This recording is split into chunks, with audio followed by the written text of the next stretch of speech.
Shalom, bien-aimés dans le Seigneur, nous sommes dans la joie de nous retrouver pour notre méditation quotidienne au pied du Grand Roi.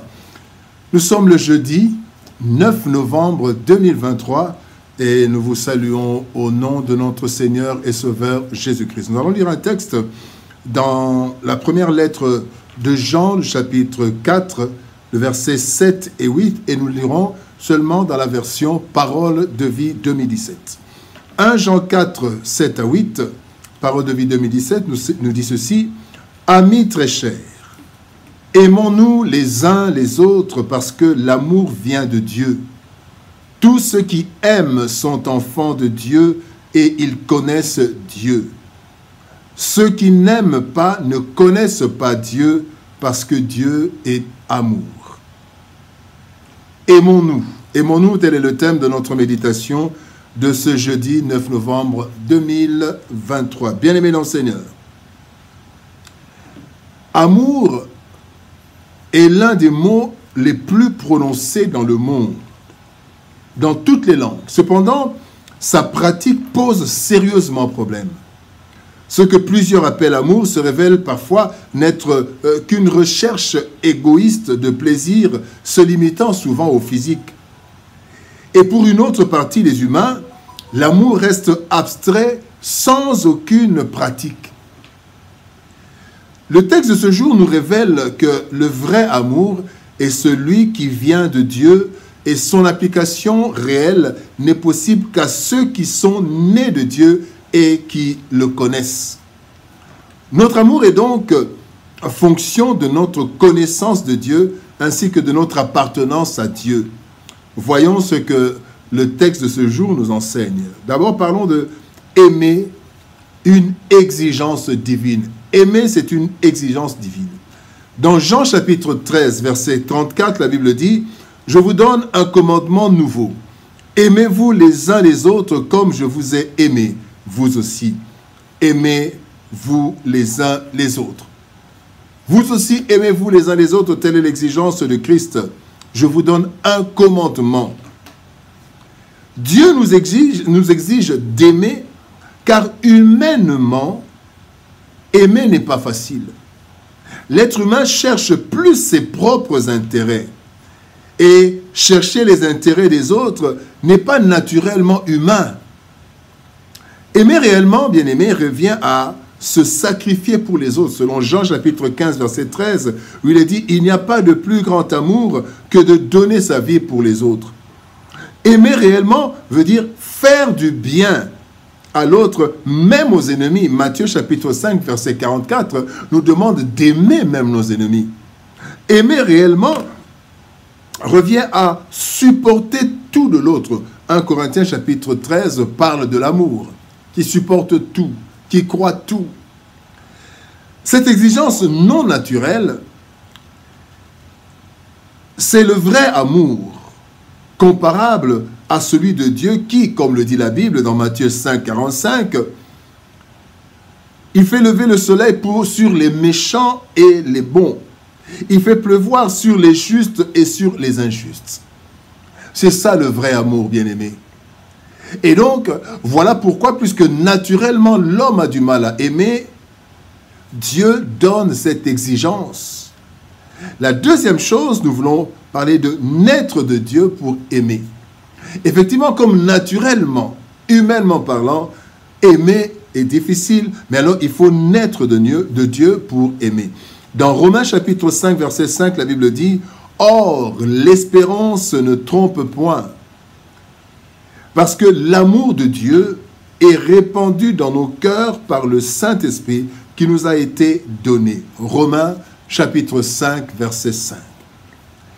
L'amour véritable ne vient que lorsque nous devenons chrétiens. En effet, lors de la nouvelle naissance, le Saint-Esprit vient en nous et répand cet amour divin, véritable, authentique. La nouvelle naissance est une véritable transformation, comme la Bible le dit dans 2 Corinthiens chapitre 5, verset 17.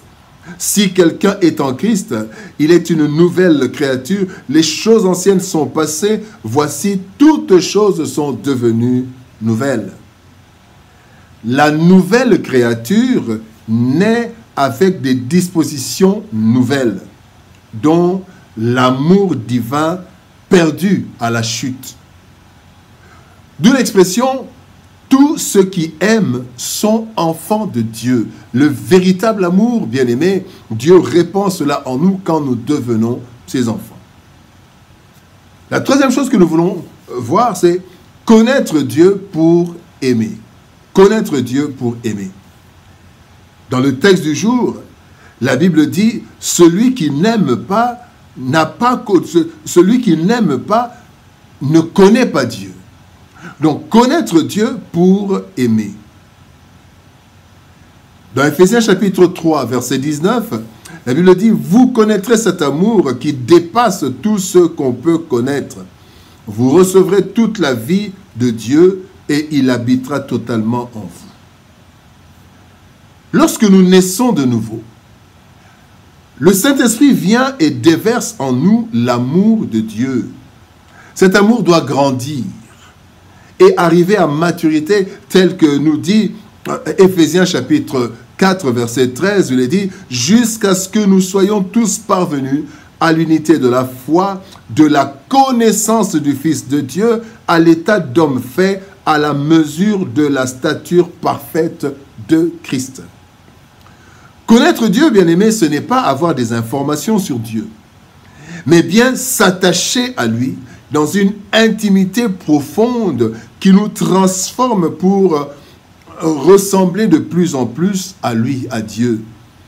2 Corinthiens chapitre 3, verset 18 nous dit « Nous tous qui, le visage découvert, contemplons comme dans un miroir la gloire du Seigneur, nous sommes transformés en la même image de gloire en gloire. » Connaître Dieu, bien-aimé, passe par la méditation et l'étude de sa parole et par une vie d'intimité, de prière et de piété.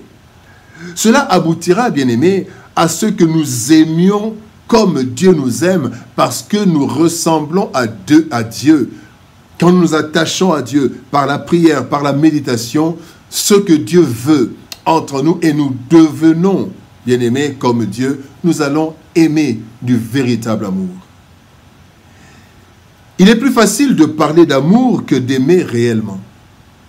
La nature des humains que nous côtoyons, les problèmes socio-économiques que nous connaissons, ainsi que les réalités spirituelles que nous vivons, nous empêchent parfois d'aimer sincèrement. Ce qui est pourtant une exigence et non une option. Aimer n'est pas une option, mais une exigence. Naître de Dieu et le connaître sont les conditions de base d'un amour vrai. Notre nature ainsi que notre intimité, toujours grandissante avec Dieu, feront de nous des personnes qui arrivent à s'aimer et à aimer, malgré tout, car Dieu est amour. Nous nous aimerons vraiment si nous sommes de Dieu et que nous le connaissons, car il est amour. Prions. Éternel Père de gloire, Dieu Tout-Puissant, merci pour ton amour et ta bonté. C'est toi qui nous demandes de nous aimer les uns les autres. C'est une exigence éternelle. Et comme tu nous l'exiges, Seigneur, c'est ainsi que, en devenant tes enfants, tu répands en nous ton esprit. Aide-nous, Seigneur. Aide-nous afin que l'amour que tu as déversé en nous par ton esprit grandisse et que nous devenions vraiment de ceux qui s'aiment les uns les autres. Car cela est un signe que nous t'appartenons. Aide-nous malgré les trahisons, malgré les contradictions, malgré les problèmes dans lesquels nous vivons. Aide-nous à aimer sincèrement.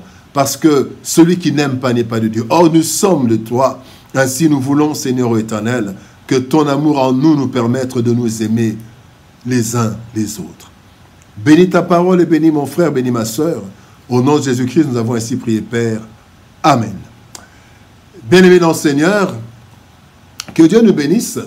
Shalom, au revoir, et par la grâce de Dieu, nous nous retrouvons demain pour une nouvelle méditation. Au revoir, shalom et à demain.